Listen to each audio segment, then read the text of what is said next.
Have you ever thought that life can be limited? I haven't.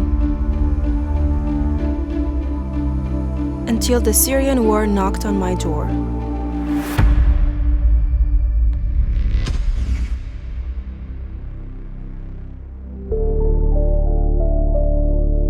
Hi, I'm Mirna, a 19-year-old Syrian Armenian girl. I left Syria, landed in Armenia with the purpose of escaping from a dangerous reality. But during the recent Artsakh conflict, I understood that I can't run from war forever.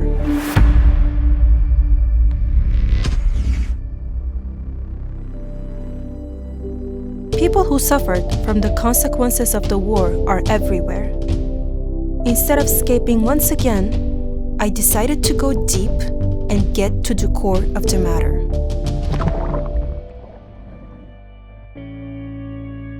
As a professional swimmer, first I decided to rehabilitate some survivors by teaching them how to swim, since it's my forever place to go.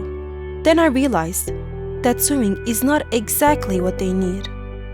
Even though I felt huge relief in the process, but deep inside I knew that I had to do something different, something fundamental.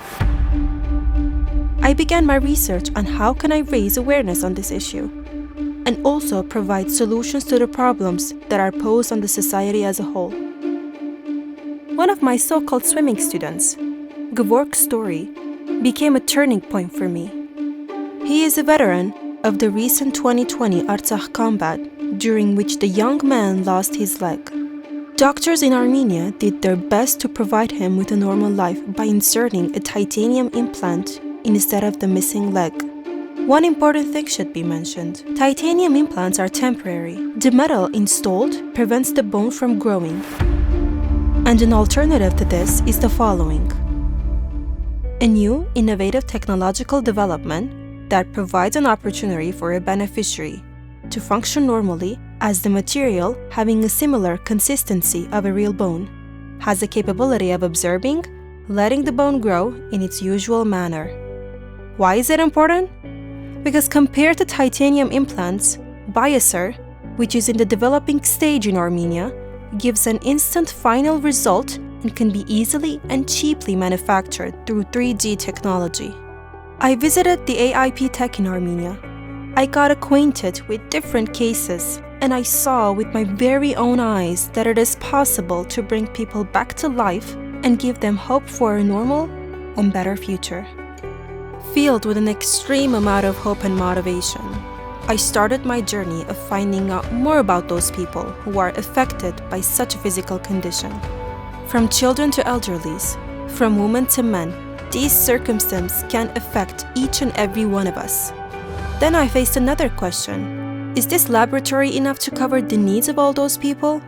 The answer is obvious. It's not. As a human being who cares deeply about people, I am obliged to say that we need to combine all of our resources and abilities to make this lab as big as it can get. We need to provide the people with an opportunity to recover in their homeland specifically. The harsh reality is that people with such disabilities are simply tired, like my other hero Sumbad, who is 16 years old and is already on the edge of giving up.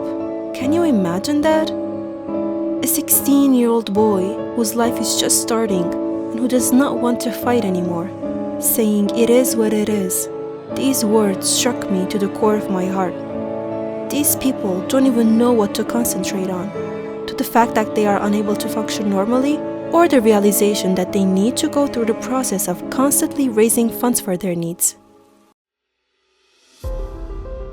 Fortunately, I already have my first success story by convincing one of the elderly that I have met, Hasmik, with discussing, convincing, and motivating her for the better solution. She is happier, more comfortable, and sure for the future she stands for.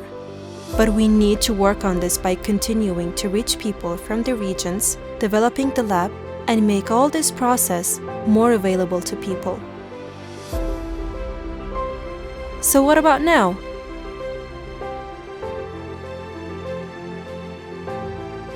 Do you still think that life can be limited?